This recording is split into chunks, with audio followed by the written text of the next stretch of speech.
Hello दोस्तों, नमस्कार। Edu John channel पर आप सबों को स्वागत है। आज मैं एक नए टॉपिक के साथ उपस्थित हूँ। दोस्तों, आज आप सीखने वाले हैं किसी भी त्रिभुजाकार ज़मीन को 4 हिस्सों में बांटने। यह टॉपिक बहुत ही महत्वपूर्ण है दोस्तों। इस टॉपिक के साथ मैं उपस्थित हूँ। आपको मैं इस टॉपिक से संबंधित ज्ञान और बंटवारा से संबंधित ज्ञान और आसान ट्रिक को आप सबों के बीच शेयर करने वाला हूं। मैं उम्मीद करता हूं कि आपको यह वीडियो अवश्य समझ में आएगा। आपके लिए यह वीडियो ज्ञानवर्धक साबित होंगे और लाभदायक भी साबित होंगे। दोस्तों, अमीन लोग किसी भी भूखंड का क्षेत्रफल ज्ञात करते हैं, तब जाकर उस भूखंड को 4 बराबर भाग में बांटते हैं।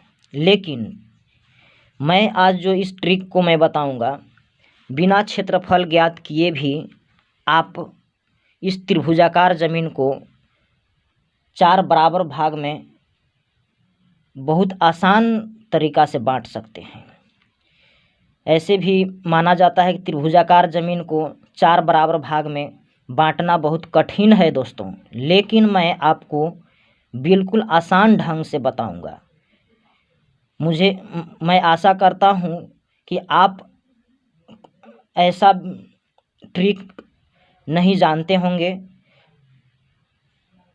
दोस्तों, मैं 100% दावे के साथ कहता हूं कि आप ऐसा ट्रिक नहीं जानते होंगे। त्रिभुजाकार ज़मीन के क्षेत्रफल त्रिभुजाकार ज़मीन के 4 भागों में बांटने। तो चलिए वीडियो के अंत तक आप बने रहिए मेरे साथ। दोस्तों, यहाँ दिखाई दे रहा है कि ए बी सी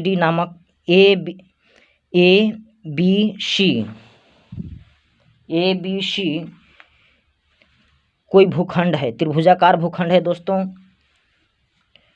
और इसका 4 साझेदार हैं ए बी सी। प्रश्न कहता है कि ए बी सी डी बराबर का साझेदार हैं अथवा हिस्सेदार हैं। 4 बराबर भाग में बांटिए। लेकिन ये चारों भाइयों का शर्त यह है कि सड़क के किनारा पर बराबर लंबाई होना चाहिए।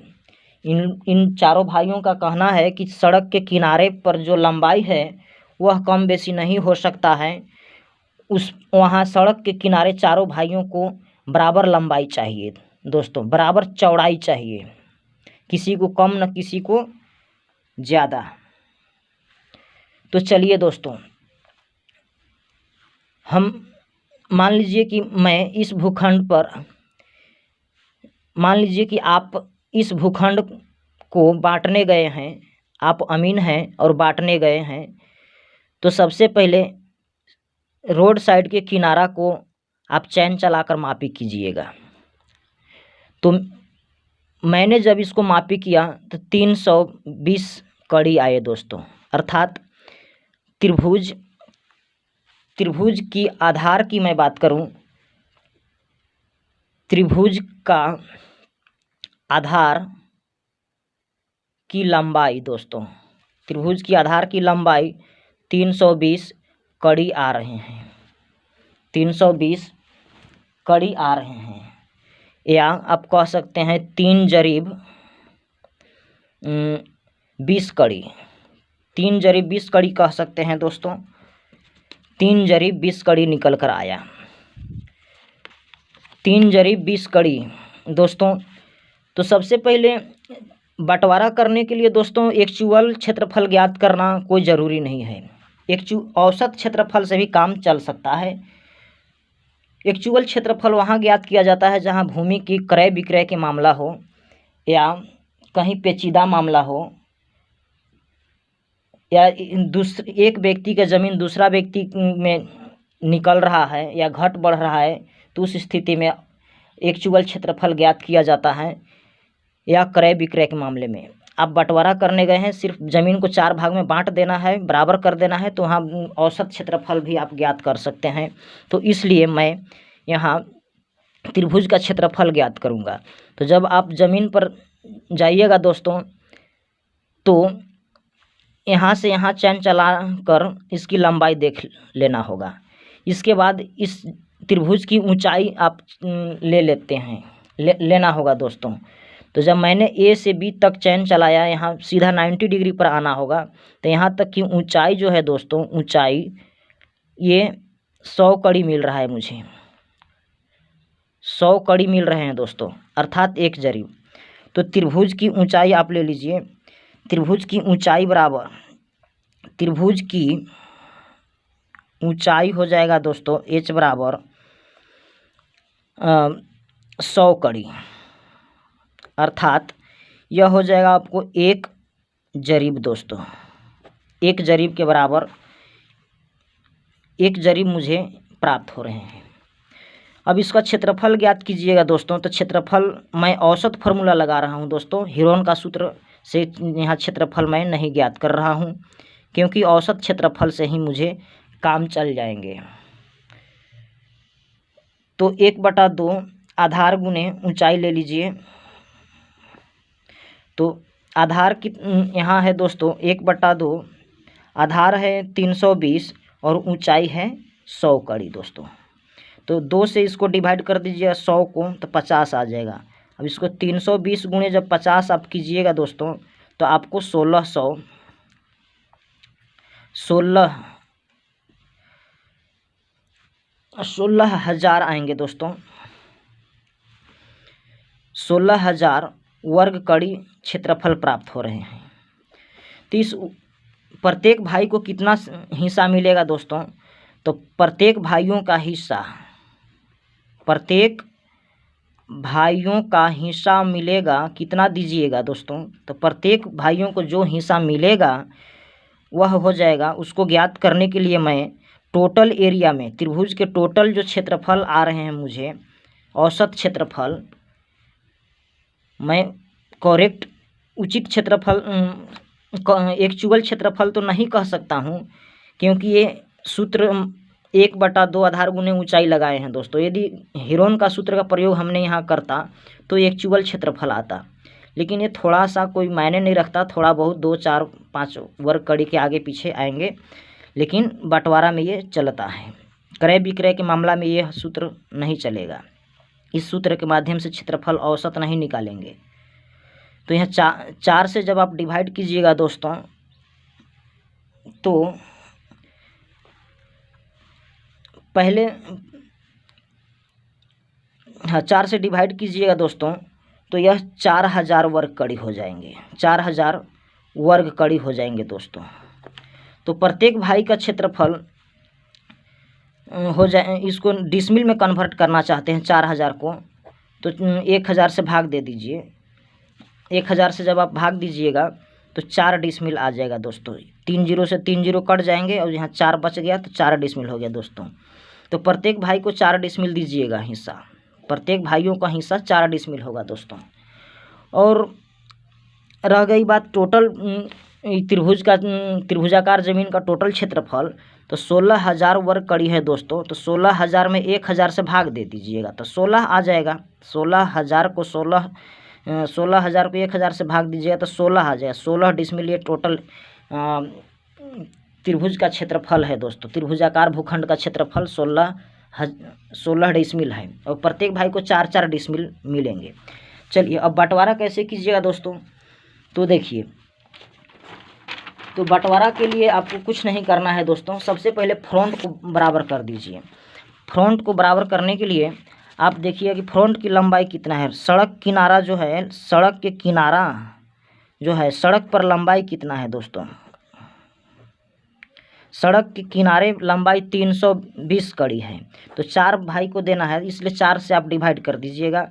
तो 80 कड़ी, 4 8 32, 80 कड़ी पड़ेंगे दोस्तों। तो 80 कड़ी आप क्या कीजिएगा कि 80 कड़ी बिंदु सी से चैन चलाएंगे और 80 कड़ी पर डिवाइड कर देंगे। 80 कड़ी मान लीजिए कि 80 कड़ी यहाँ आया दोस्तों। फिर मान लीजिए इस बिंदु को ले लेते हैं डी, फिर डी बिंदु डी से और यहाँ से ऐसे मिला देंगे, ऐसे मिला देंगे। फिर बिंदु डी से हम जरीब चलाएंगे, चैन चलाएंगे, आप चलाइएगा, और 80 कड़ी जहाँ आएंगे वहाँ फिर आरी दिया आएगा। तो मान लीजिए कि 80 कड़ी यहाँ आए दोस्तों, तो इसको मान लीजिए बिंदु ई मान लेते हैं। तो ए और ई को मिला दीजिए, ए और ई को इस तरह से मिला दिए तो दूसरा एक साझेदार की ई हो जाएगा हिस्सा, फिर दूसरा का साझेदार की ये हिस्सा हो जाएगा दूसरा भाई को। फिर बिंदु ई को केंद्र मानकर यहाँ से चैन चलाएंगे और 80 कड़ी पर फिर आरी मैं दे दूंगा। इस तरह से बिंदु ई हो गया, इसको एफ मान लेते हैं, और बिंदु एफ मानने के बाद इसको इस तरह से मिला दिए। तो इस तरह से दोस्तों ये दोनों 4 पार्ट में ज़मीन बट कर आ गया, और चारों पार्ट बराबर हो जाएंगे दोस्तों। क्यों? क्योंकि ज्योमेट्री का नियम कहता है दोस्तों, ज्योमेट्री का नियम कहता है दोस्तों कि ज्योमेट्री का नियम कहता है कि मैथ का नियम है दोस्तों, सिद्धांत है, सिद्ध किया हुआ थ्योरी है, प्रमेय है कि किसी भी त्रिभुज के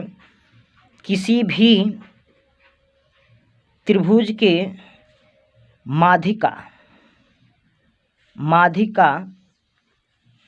किसी भी त्रिभुज की माध्यिका उस त्रिभुज को दो बराबर भाग में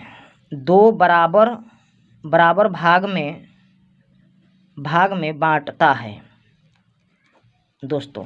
यदि किसी त्रिभुज में एक माध्यिका खींचिएगा तो माध्यिका किसको कहते हैं? शीर्ष बिंदु से आधार पर खींची गई लाइन को माध्यिका कहते हैं दोस्तों। तो बीच वाला जो लाइन है वो माध्यिका है दोस्तों। तो सबसे पहले इसको माध्यिका खींचिएगा तो त्रिभुज 2 भाग में बंट जाएंगे। फिर इस त्रिभुज में भी माध्यिका खींचिएगा तो ये भी त्रिभुज 2 भाग में बंट जाएंगे, और ये भी त्रिभुज 2 भाग में बंट जाएंगे। तो त्रिभुज में यदि एक माध्यिका खींचिएगा तो 2 बराबर भाग में बटेगा दोस्तों। यदि 2 माध्यिका खींचिएगा दोस्तों तो 3 बराबर भाग में बट कर आ जाएगा। यदि 3 माध्यिका खींचिएगा तो 4 बराबर भाग में बट कर आ जाएगा दोस्तों। तो मुझे 4 भाग में बांटना था, इसलिए हमने 3 गो माध्यिका हम खींचे हैं। 1 2 3 3 माध्यिका खींच दिए, और आधार को बराबर करने के बाद तो इस तरह से इस ज़मीन का क्षेत्रफल आप क्षेत्रफल को 4 हिस्सा में बांट सकते हैं दोस्तों। यहाँ यह बिल्कुल मैथ का नियम है दोस्तों, प्रमेय है, सिद्ध किया हुआ प्रमेय है कि माध्यिका त्रिभुज को 2 बराबर भाग में बांटते हैं। यदि 3 माध्यिका खींचिए तो 4 बराबर भाग में बंट जाएगा। तो हमने 3 माध्यिका खींच दिया, बस यह त्रिभुज 4 बराबर भाग में बट कर आ गया है। इसकी लंबाई निकालना चाहते हैं दोस्तों तो आप भूखंड पर जाकर इसकी चैन चलाकर लंबाई ज्ञात कर सकते हैं, और लंबाई ज्ञात करने के बाद आप एरिया को सबमिट कर सकते हैं, मिलान कर सकते हैं कि ये सही है कि नहीं, बराबर है कि नहीं। 100% बराबर होगा दोस्तों। मैं उम्मीद करता हूं कि यह वीडियो आपको अवश्य लाभदायक साबित हुए होंगे, और चैनल पर आप नए हैं तो चैनल को अवश्य सब्सक्राइब कर दें और बेल आइकन को अवश्य दबा दें, ताकि मैं जो भी वीडियो अपलोड करता रहूं नोटिफिकेशन सबसे पहले आपको प्राप्त हो। तो धन्यवाद दोस्तों।